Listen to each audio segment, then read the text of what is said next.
Olá, amigos. Nós hoje estamos novamente dando sequência ao estudo do livro Ceifa de Luz, escrito pelo Emmanuel, através do nosso querido Chico Xavier.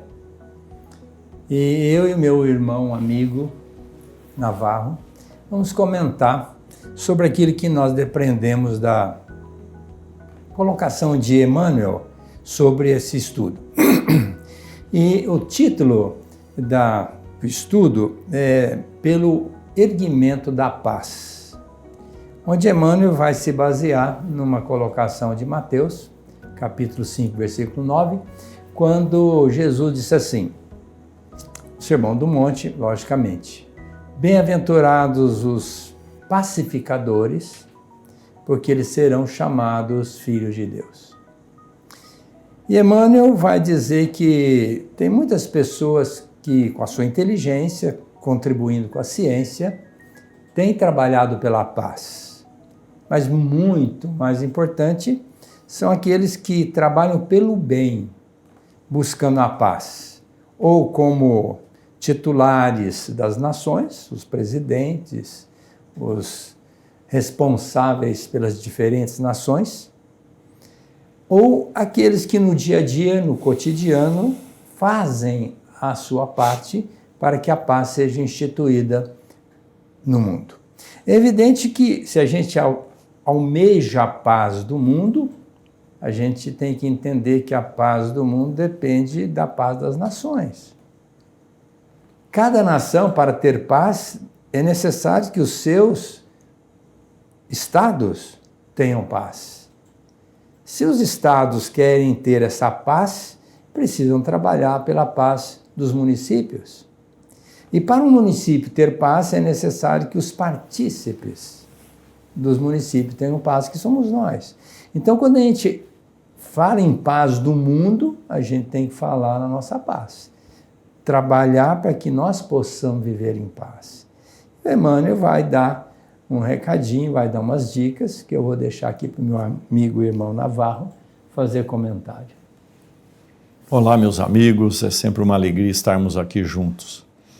Mas é interessante essa questão, e pegando um gancho daquilo que o Dr. Aguinaldo trouxe para nós agora, quando o Senhor Jesus orientou os seus apóstolos para que saíssem na pregação do Evangelho, no socorro, ele disse para todos, quando entrardes numa casa, seja a vossa paz nesta casa. Mas se nessa casa não houver paz, que a vossa paz volte para vós. Ou seja, nós temos que identificar em nós todos os desequilíbrios que são como sementes para a disputa, para as guerras, para os conflitos, ou seja, os valores que sustentam as nossas atitudes. Então, o que está em jogo são aqueles valores que nós trazemos na alma e o quanto nós gostaríamos que o mundo trabalhasse esses valores ou quanto nós gostaríamos de encontrar esses valores no mundo. Porque toda vez que a gente tenta impor os nossos valores a quem quer que seja, nós estamos violentando a consciência e o livre-arbítrio alheio. Então, o Senhor Jesus está nos recomendando a observarmos se existe uma paz dentro de nós. Para que exista uma paz dentro de nós, nós precisamos chegar numa outra conclusão que o Senhor Jesus também nos deixou indicado a solução, né? Não caiu uma folha de uma árvore sem que Deus o saiba, todos os fios de cabelo de vossa cabeça estão contados, Deus sabe muito antes de você pedir o de que te é necessário, ou seja, Deus, que é bom, segundo Jesus, pode todas as coisas, e se as coisas estão acontecendo do jeito que estão de acordo com o nosso momento evolutivo. Daí a necessidade que nós temos de em primeiro lugar, nos adaptar à vontade de Deus. Né? Porque se as coisas são como são, é porque ainda precisam ser desse jeito, esperando que cada um de nós contribua para a melhora do planeta, porque a melhora do planeta é a partir da melhora de cada um dos indivíduos que estamos aqui no planeta. Então, quando Emmanuel fala, logo na primeira definição que ele dá desse capítulo, dos obreiros do bem, ele está chamando a nossa atenção para que nós mudemos o conceito de paz e de pacificação que nós colocamos em prática no dia a dia. E aí, se a gente observar como as coisas acontecem dentro das nossas próprias casas, né, onde a gente quer ter razão, onde a gente quer impor a nossa razão, impor o nosso jeito de ser, exigir comportamentos como para nos facilitarem ou nos felicitarem a vida, tudo isso são agressões que vão tirar a paz do ambiente. Então é uma questão de análise, e claro, quando se fala em análise, a gente precisa ir até Santo Agostinho, na tão conhecida questão 919, onde ele nos aconselha a observarmos o que fizemos durante o dia, todas as noites, o que fizemos durante o dia para as pessoas, para ver se nós não as constrangimos, se nós não as violentamos no seu modo de pensar, não as incomodamos, não as prejudicamos, enfim, qualquer coisa que seja. E aí a gente começa a descobrir em nós o quanto a gente ainda, né, e bem sei do que estou falando, porque tenho essas tendências todas, né, quanto a gente ainda está falhando na implantação da paz no mundo. Por quê? Porque ainda não pacifiquei o meu próprio espírito. Quando nós falamos em paz, eu sempre lembro da oração da paz, que foi atribuída a Francisco de Assis, exatamente porque ele vivia esta paz, a ponto de ele dizer que eu seja um instrumento da paz. Talvez possa dizer, mas não foi dele, foi de outra pessoa. Sim, mas uma pessoa que poderia representar essa oração seria Francisco de Assis. Naquela época foi uma pessoa diferenciada, discípulo de Jesus, reencarnação de João Evangelista, já trazendo no imo da alma toda a mensagem do Mestre, depois de 1000 anos de exercício daquilo que aprendeu no plano físico e no plano espiritual com Jesus, ele voltou e falou sobre a paz. E quando Jesus disse, a minha paz eu vos deixo, a minha paz eu vos dou, não vou lá dou como a dá o mundo, é exatamente que às vezes a gente acha que paz é ter uma casa na praia, aposentar, um dinheirinho solto na nossa conta bancária e desfrutar de tantas benesses que a vida nos possibilita. Não, isso não é a paz que Jesus fez referência. Esta paz está muito bem instituída na oração da paz, quando Francisco de Assis pediu que ele fosse um instrumento, amando, perdoando, agindo com verdade, trazendo dentro de si uma esperança, essa luz do entendimento, que é fundamental, por isso que Jesus diz, conhecereis a verdade e ela vos fará livres. Então é importante essa luz do entendimento. A união entre as criaturas, como irmãs que são, como nós todos somos irmãos, manter a união, independente de nacionalidade, de credo, de filosofia, de seita, de condição social, nós somos irmãos. Então, manter a união, alegria, entendendo que Deus, na sua prodigalidade, dá tudo e mais alguma coisa para a gente poder desfrutar. E ainda, no final da oração, ele coloca a importância da gente consolar a criatura, compreender a pessoa, porque é dessa forma que nós vamos nos justificar como instrumento da paz. Dentro de casa, por exemplo, às vezes a pessoa tem uma conotação. Se a gente tiver incorporado esse espírito da paz, nós vamos ficar calados, deixar que ela exponha. Se entendemos que ela está com a razão, vamos elogiar, porque a crítica é quase sempre, nós estamos preparados, mas por elogio dificilmente. Então, elogiar a pessoa, olha, que bom que você pensa assim, age dessa forma. Vamos elogiar as pessoas para fortalecer dentro dela essa prática correta que ela deixou exarada na sua atitude, no seu comportamento. E se ela errou, paciência, vamos deixar como está, deixa que ela entre depois em contato consigo mesma e não levar para adiante, porque quase sempre a gente, quando alguém critica alguém, a gente quer dar uma parcela de contribuição. Não, você tem razão, coisa e tal. Quem trabalha pela paz precisa pensar no outro. Não é só em si e nem naquele que está dialogando consigo. Precisa pensar também no outro, porque do outro lado tem uma criatura que é nosso irmão, apesar de estar errado, muitas das vezes, ao invés de criticar, vamos armar um esquema para minimizar a deficiência e a dificuldade daquele outro. De tal forma que praticamente todos os dias, quase todas as horas, quase todos os segundos, porque também o pensamento é importante para instituir a paz. Então, nós temos oportunidade de trabalhar pela paz. Agora, é necessário termos embutido em nós esse entendimento de quanto é importante a nossa participação para que a paz seja instituída primeiramente dentro de nós, para depois termos-la junto às criaturas. Nós, evidentemente, estamos estudando o Evangelho do Senhor Jesus e quando a gente analisa as orientações que Ele nos dá, e são, claro, para os nossos comportamentos, a gente vai começar a perceber que a implantação dessas orientações em nossa vida faz com que a gente comece a se pacificar e muito mais pacificar o ambiente onde a gente estiver. Então, relembremos-nos, não necessariamente nessa ordem o Senhor Jesus fala. Perdoará 70 vezes 7 vezes. Quer dizer, quantas vezes uma falta tão minúscula junto de nós, a gente faz um verdadeiro campo de batalha. Por um simples perdãozinho que poderia ter sido oferecido, mas a gente quer ter razão, né? E quer mostrar que o outro não tem razão. Se alguém pedir a tua blusa, dá a camisa junto. Quanto a gente não é egoísta em ceder de nós para os outros e aí cria determinados litígios? Porque ambos vão dizer, eu tenho direito ao que você tem, e a gente vai falar, não, esse direito é meu de ter. Então vira uma disputa.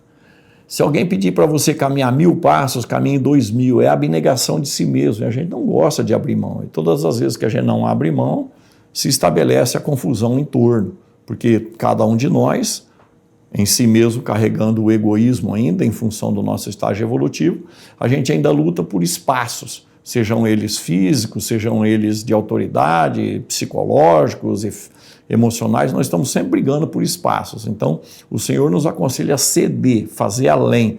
Mas fazer além também significa lutar contra o orgulho, né? A gente nunca quer fazer o que o outro deseja ou espera de nós. Nós achamos que vamos atender às necessidades do outro fazendo o que a gente pensa que dá, né? Ou pensa o que é necessário, mas sem perguntar para o outro.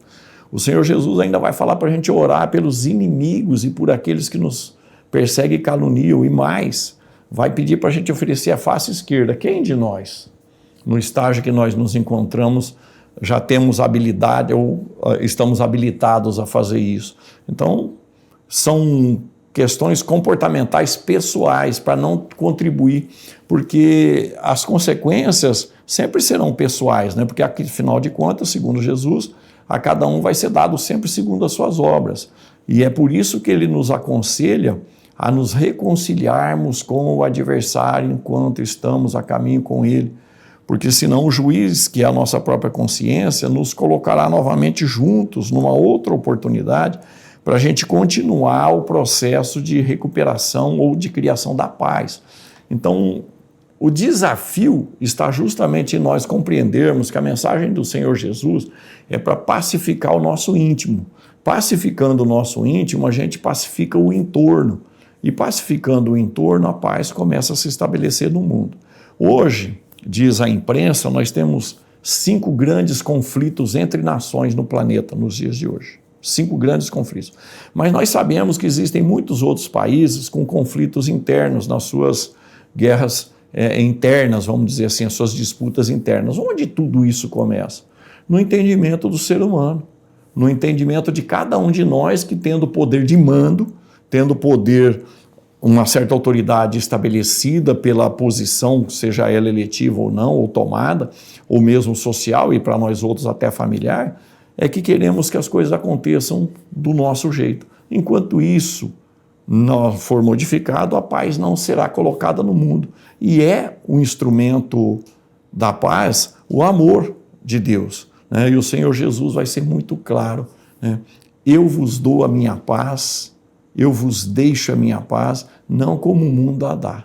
Então nós precisamos começar a compreender qual é a paz que o Senhor Jesus traz para nós, porque ela vem mexer com os nossos valores, com as nossas intenções, com os nossos ideais.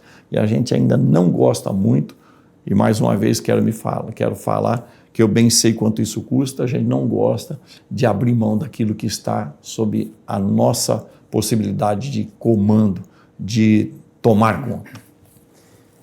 E sendo Jesus o modelo e guia da humanidade, ele vai dizer logo em seguida: aprendei comigo que sou humilde e manso.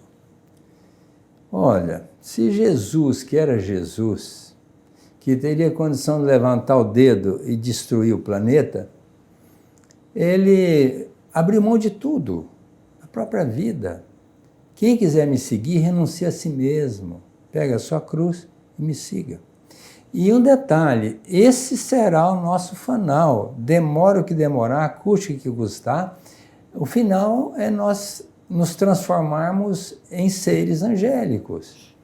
Quanto mais nós trabalharmos em cima disso, mais curto será esse tempo. E menos sofrimento, porque quando a gente acaba retalhando, vingando, buscando tirar partido de alguma situação em que não nos agradou, e criar problema para o próximo, nós ficamos responsáveis, reféns dessa situação. Então, quando a gente fala em paz, que essa paz de consciência, onde a lei divina está, conforme a pergunta 621 do Livro dos Espíritos, onde está a lei de Deus? Kardec questiona, benfeitor, diz, na consciência. Então, todo mundo tem consciência do certo e do errado.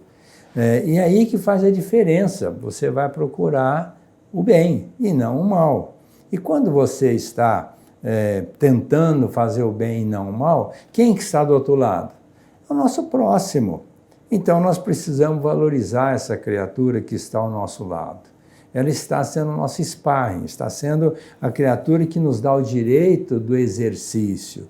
Então, eu vejo isso todo dia, a gente sente na pele a necessidade de estar abrindo mão de alguma coisa e minimizando o sofrimento alheio. Porque se a gente for levar no ferro e fogo, olho por olho, dente por dente, fica complicado. E ainda, por incrível que pareça, já depois de 2000 anos de evangelho, quase sempre nós estamos no olho por olho, dente por dente. Ainda não entendemos que a mola mestra da paz é o perdão. Ora, quem quer ser perdoado, porque nós temos muitas mazelas ainda inseridas em nosso espírito, com falhas gritantes, falhas maiores, muitas das vezes maior do que daquelas pessoas com quem nós estamos em litígio. E nós queremos fazer prevalecer o nosso poder de mando. E a gente não perdoa. E ainda quer cobrar, e ainda vinga. Isso gera problema para nós. Jesus não reagiu a nada. E ele disse isso com propriedade. Não resistais ao mal. Toda vez que a gente cria resistência a alguma coisa, fortalece. Então, se você criar resistência ao mal, ele vai aumentar. Então, a proposta é deixar o mal para lá, buscar o bem. Ah, mas quer dizer que a gente vai deixando tudo acontecer e está tudo certo? Não, não é bem assim. É uma questão de bom senso e prudência. Cada um tem o seu papel a cumprir. Se é um militar, ele vai fazer seu papel, bem ou mal, mas ele tem que fazer seu papel. Se você está numa condição profissional, qual seja, você vai fazer prevalecer a verdade. Dentro de casa, você não precisa brigar, mas você tem que colocar seu ponto de vista. Se a pessoa vai absorver ou não, é problema dela. Mas a gente não pode alimentar esse litígio, essa briga que está acontecendo hoje no mundo inteiro. Isso não soluciona nada, pelo contrário. Traz muitas das vezes o progresso, mas a peso de muito sofrimento. E que a gente pode evitar no nosso relacionamento do dia a dia, todos os dias, a gente pode evitar muitos problemas, muitas consequências por essa atitude crística, evangélica, do amor ao próximo. E todos nós conhecemos, né, a cultura da nossa sociedade como um todo, né? Ah, comigo é assim, bateu, levou. A gente já está pronto para revidar. né? Eu não levo desaforo para casa. Eu dou um boi para não entrar na briga, mas uma boiada para não sair dela. Todas essas frases estão ainda muito presentes em nossas vidas, né? A gente, de imediato, acha que as pessoas estão querendo sempre nos perturbar, nos prejudicar ou excitar em nós alguma emoção em desalinho, né? Então, a gente considera uma agressão, às vezes, um troco errado, né, que nos é dado, né? E eu me lembro aqui de uma oportunidade, né, em que a moça do caixa me fez um troco. Eu olhei para ela assim e falei: minha filha, o troco está errado. Dá uma conferida. Ela já arregalou os olhos e já esboçou uma feição violenta. Eu falei: confere para mim. A hora que ela voltou a conferir, contrariada, ela percebeu que tinha me dado dinheiro a mais. E aí ela ficou sem graça.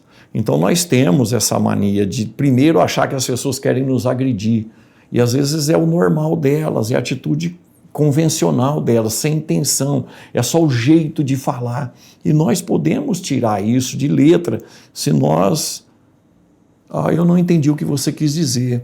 Você pode repetir de um jeito diferente ou colocando a mão no ombro da pessoa, falar: meu amigo, eu não estou te entendendo, você pode ser mais claro? Quer dizer, a gente desmonta a pessoa com atitudes muito simples, né, que dá para a gente tomar. Mas o problema é que nós também somos como elas, a gente acha que está sendo agredido, que a gente vai ser prejudicado, que a gente vai ser ludibriado, enganado, e muito mais nos dias de hoje, quando a gente está exposto a uma quantidade enorme de prejuízos, né, provocados inclusive pelas redes sociais. Nós precisamos nos desarmar. O que é nos desarmar? Nos desarmar é a gente mudar o jeito de ser. A questão 785 do Livro dos Espíritos nos fala que o maior entrave para nós outros aqui na Terra é vencer os degraus do orgulho e do egoísmo. Pois é o orgulho que não deixa a gente abaixar a nossa crista, ceder para o próximo, a gente falar para o próximo que ele tem razão. É o nosso orgulho que não deixa a gente equalizar as coisas num outro nível, porque a gente quer sempre ser dono da situação. E entendemos que nós sempre temos razão. Aí é que começam os nossos problemas. Quando a gente sempre acha que tem razão e que quem tem que mudar é os outros. O litígio certamente vai se estabelecer ou vai se enraizar ainda mais. Quando Kardec pergunta ao benfeitor qual seria o meio mais prático da gente aproveitar bem a nossa existência e evitar atitudes infelizes, ele vai se reportar a Sócrates. O benfeitor disse a Kardec: olha, Sócrates já disse isso, conhece-te a ti mesmo. Então eu entendo que essa paz que a gente almeja é uma conquista. A gente não vai consegui-la do dia para a noite, tipo assim, daqui para frente eu vou viver em paz com todo mundo. Não vai, porque o gatilho da nossa memória é de 5 segundos. E a sombra do inconsciente, ela prevalece em 80% da nossa vida de relação, a ponto do Paulo de Tarso ter dito: infeliz homem que sou, o que eu quero fazer eu não faço, o que eu não quero eu faço. Então, a gente vai estar sempre mobilizado pelo inconsciente numa força de mando de 80%. Então, você imagina que nós precisamos mudar esse inconsciente, arquivar muitas mensagens positivas para matar essas sombras, ou seja, colocar muitas luzes pequenas para acabar com a sombra do inconsciente. Isso é via consciente. Então é um trabalho de todo dia, de toda hora, né? Quando eu era moleque, atrás da porta da casa da minha mãe, onde eu morava, porque eu saí de casa muito cedo, com 7 anos, mas enquanto eu morava naquela casa, na porta da cozinha tinha um quadrinho, onde estava sempre a vista nossa: a gentileza custa pouco, mas vale muito. Então é um treino, vamos ser gentis com os outros, falando de uma forma mais doce, mais amena, vendo o outro com carinho, desculpando, agindo com mais fraternidade. Somente assim nós vamos instituir a paz no mundo. E eu quero aproveitar esse momento para mandar um abraço a todos vocês que estão nos assistindo, a minha gratidão de estar aqui com meu amigo Navarro, com meus amigos aqui no estúdio, fazendo esse estudo que é uma bênção na nossa vida. Eu e o Navarro somos privilegiados de estarmos estudando esse livro, Ceifa de Luz, porque o Emmanuel coloca para nós quanto a gente precisa ainda mudar para a gente poder ser feliz.